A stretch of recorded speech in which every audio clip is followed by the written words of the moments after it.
While Jane's thinking, I want to welcome you back and wish you a happy Halloween. Happy Halloween! It's the most wonderful time of the year. Okay. Yeah. So. This is the Rage of Rayzor videocast.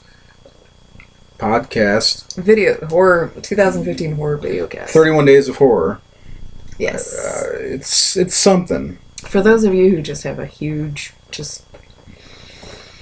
I'm going to keep it PG. A huge passion for horror.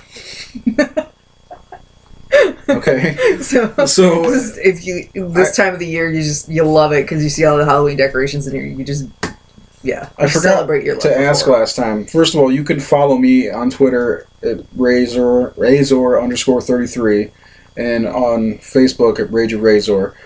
I forgot to do that in the last part. Me too. So you can follow me on Facebook, Instagram, Twitter. I'm not much of a Twitter user, but Instagram and Facebook. I don't know, Pinterest. I'm on Instagram too. Artist Jane Bush. Just look me up. Yeah, I'd rather just follow me on Twitter and Facebook. But now this time we're going to talk about a couple of topics. The first one we're going to talk about new movies you've seen for 31 Days of Horror. I talked about the Fulci films that I had seen a couple, but I'd never seen The Beyond, which blew me away, and which you also saw. I love that Grindhouse. Yeah, horror is great. The effects are amazing, I think. And then the House by the Cemetery, I think, is a must see. Those are probably the main movies. I got to. You talk a little bit about those, real quick. What do you want to know? Just the synopsis. So that The Beyond is about. It's a Fulci film where a young girl. Well, at the beginning of the movie, it's about a man who I think they think is a witch or something, like a warlock. Yeah, and they crucify him in the basement him. of this hotel, and 85 years later, I think, something like that, or 60. I don't remember how many years it is. She, this girl, gets the inherits the house. hotel, yeah, and she's gonna have it renovated and I guess start a business there, and she meets this blind chick who's really cool with a dog. Yeah, and I'm not sure if she was actually like there or not because she would disappear. Yeah, that was the one thing that was so weird was who could you tell who was a ghost, if there were a ghost or if they were there. It's so bizarre, and there's this weird scene with spiders and. Oh God, that was awful. I mean, even though you knew it was, even though the gore you could tell was obviously fake, it was still effective. It was good, I thought, especially for 1981, I think, is when it came out. Yeah. The story isn't amazing or anything like that by any stretch, but for some reason you sit there and watch it and you're like, man, this is so cool. Unless you're my wife, she turned to me and said, "What did I just watch?" Yeah. The ending, I was kind of like, oh, okay, got it, but I'm not going to spoil it. Then House by the Cemetery, it's about these people who are investigating the former owner of this house, Fraudstein or something like that. Fraudstein, I can't remember how you say it. And basically, he is in the basement. I don't know how, I can't explain without spoiling it. Yeah. It's a weird movie. This kid talks to... Oh, just spit. This kid talks to these former inhabitants of the house, and the kid, it's all dubbed. These movies are all dubbed because they're in Italian, but it looks like they're speaking English. It's very bizarre. But this kid has the worst voice in the world in the movie. It's almost hard to get past that, but for the movie's sake, it's worth it. It's weird. It's gory. You get you from the very beginning of the movie when... I'm not even going to say it because you just have to watch it. It's on Hulu. It's available on Hulu right now. Well, what's it called again? House by the Cemetery. I'm noting this. Their Inferno's on there, too. Yeah.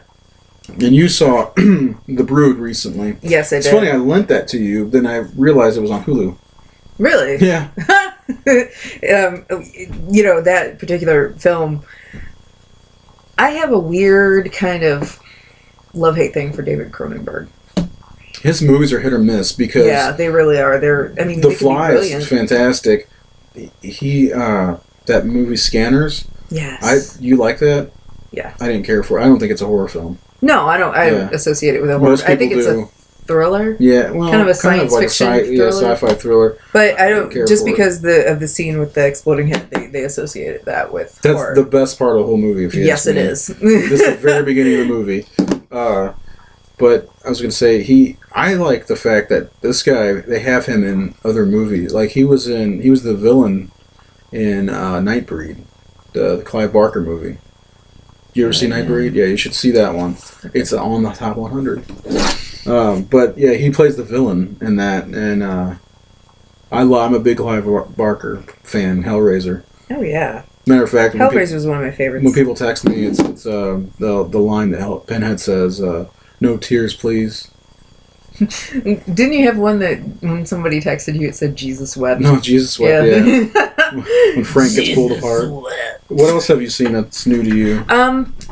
Within the last year, I'll be honest, like over between spring and summer, I kind of went. I didn't really take an invested interest in new horror. Because I couldn't find anything on Netflix or Hulu or anything. It was. There's two movies that stick out that are newer that I watched this year. What? The Babadook. Yeah, which I liked, and it was good. The Taking of Deborah Logan, which was fantastic. That I was gonna. It'll be on the top 100 next year, I'm sure. That one I was surprised because usually, like the whole found footage thing or documentary thing is really this was really done well, overused. and it worked. Yeah, it worked, and it also kind of taps into. Some of the real horrors of the mind, dementia and what happens. That was some of the scariest stuff. Was just, Yeah, I mean, those are two I recommend. Wasn't that? I mean, it was. Yeah, there was horror, but like there was a line that was kind of blurred where it was like not too far fetched. I mean, there could be. I don't want to spoil it, but there could be a line that's crossed at some point. Yeah. You never know. Because those, people with schizophrenia, mental disorders, or just the aging of the brain, they're more susceptible. I think they're more open. What I've watched this year that has been that has actually made me stop and go, wow, this is something that I wasn't expecting. Is a movie called We Are What We Are. It was in 2013. Oh, you watched that? Oh, yeah. Mm. And the ending is just, I mean, I was like... That's on Netflix, too. It blew my mind. Yeah. It really did. And I actually haven't watched that one yet. Is it Michael Parks that's in it? Mm-hmm. He's amazing. He's an amazing character actor. He was in Kill Bill in Volume 1 and 2. Yeah. And played two different characters, and I didn't even know it was him until I saw the credits. He's in a lot of stuff. I think he was also in From Dusk Till Dawn at the very beginning of the movie. He probably was. I'd have to watch it again. I think he was. I think his head blown off. He's one of my... Yes, he was in the convenience store. Yeah, he's a Tarantino friend. But what did you roll your eyes for? I'm not a big fan of Tarantino. I'm a big fan of Tarantino. Okay. Tarantino. Anyways, that is. Can I just say that it's a slow burn kind of film. I love slow burn, like House of the Devil. That's House of the Devil. House of the Devil. We Are What We Are. It keeps you. You have this sense of dread throughout the whole film, and it's beautiful the way it's the cinematography. Is I've been meaning gothic, to see that, and now you kind of pushed me to want to see it even more. Did you get a chance to watch? I can't think of the name of it. It's Housebound, or no? It's where a girl and her boyfriend, I guess, try to rob an ATM at the very beginning of the movie, and then she has to stay at home on house arrest. No, I saw. It's a weird movie. It's not really horror, but it's pretty. It's a fun movie. And then the other one is Would You Rather. That's on Netflix. Yeah, also. you were wanting me to watch it, and I was kind of hesitant to watch it because I think it involves possibly things that could make me squirm, but maybe that's the it's whole like a torture game a little bit. Yeah, and I'm hit or miss on torture. Like, I mean, for the longest time, people would be like, you don't want to watch Hostel. And, I didn't like it. Or, you would like it because it's, there's torture scenes and stuff. And so I just kind of wrote it off, didn't think about it. And then, as a late bloomer that I am, I finally watched it, and I love it. It's great. It's absolutely awesome. I said it yesterday, I like the second one better, but that's just me. They're both great, though. I think the second one is a little bit... It has a different effect on somebody because I believe in an interview Eli Roth said, the first one is like, if you kill a lion, it's like, oh, look, he's so brave, but if you're killing a deer, it's like, oh, why'd you do that? Because the main characters were women, and it has a different effect on the audience whenever you're killing women, and they're all women. So have you seen the second one? The second one, yeah, it was okay. I liked it, but I wasn't crazy about it. There was just some of the scenes I liked a lot about it. I don't know. The bathing in blood was weird. That was awesome. I thought that was awesome. It was awesome, but it was weird. It was like, oh, I don't. You just kind of have this sort of.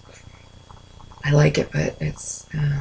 So the scene, if you haven't seen it, is there's a lady. She walks into this room, and there's a girl hanging from the ceiling, and they cut her open. And she's bleeding all over her. Bleeds out all over the chair. And they make naked. it it's kind great. of almost erotic, but then you're like, oh, that's sick, That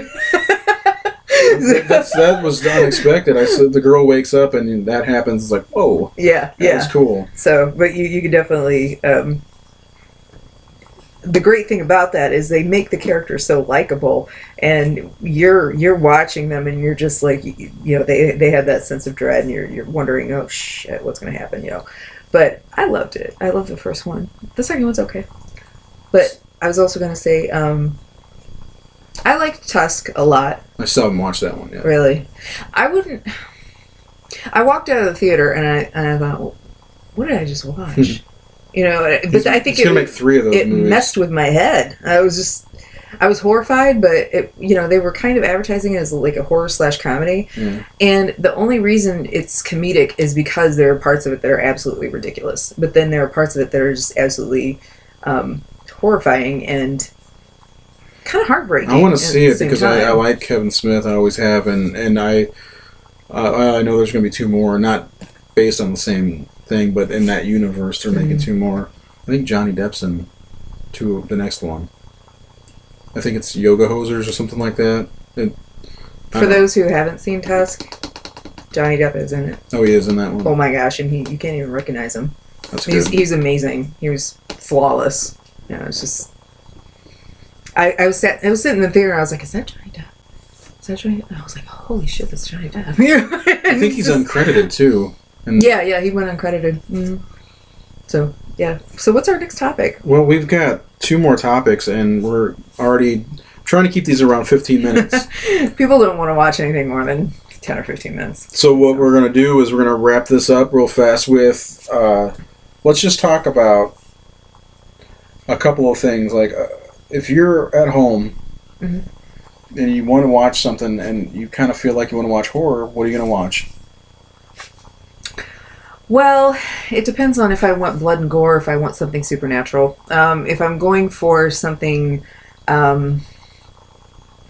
gory, I'll usually I'll either scan Netflix or I'll go towards something like Hostel, or I'll go towards the zombie films. Some of my favorites, 28 Days Later. It's not necessarily the goriest, but it's effective. The Resident Evil films, I get an itch to watch those sometimes. I don't know if those are horror. Alien, I know that we've talked about whether Aliens. That's actually the first 2, Alien and Aliens. When we come back the next episode, that's what we're going to talk about. Some films that are questionable on the border of horror and not horror, and then we're going to do some rapid fire. That might be the shortest of the videos, but for me, I usually go with the big 3, either a Friday the 13th, a Nightmare on Elm Street, or a Halloween movie, just because those are. You want the slasher films, basically. It's not necessarily that. It's just those are what I grew up on, I guess. Nostalgia. Yeah. Sometimes with these other films, I have to feel like I have to pay attention, no matter how many times I've seen them. Mm-hmm. Like even Evil Dead. I feel like I want to pay attention. Really? Yeah. When we had the Halloween party last week, I sat there and watched the whole thing because it's just like I feel like I missed things. And seeing it on a 120-inch screen, I was like, man, I missed a lot of stuff. Yeah. But that's going to wrap it up for this one. We're going to do one more, and both of them will be on Halloween. So there'll be one more later today if you're watching. You can follow me, Rage of Rayzor, on Facebook, Rayzor_33 on Twitter, and you can follow Jane. Artist Jane Bush on Facebook or Twitter or Instagram or whatever. I'm on a lot of social media, mainly Instagram and Facebook. Another go-to, Dawn of the Dead. That's the film. It's number 14 on the top 100. Absolutely. You get the itch for some zombies. That's the film to go to. even though I think Day of the Dead's better. Yes. With Bub. I love Bub. We'll see you next time. All right. Check it out.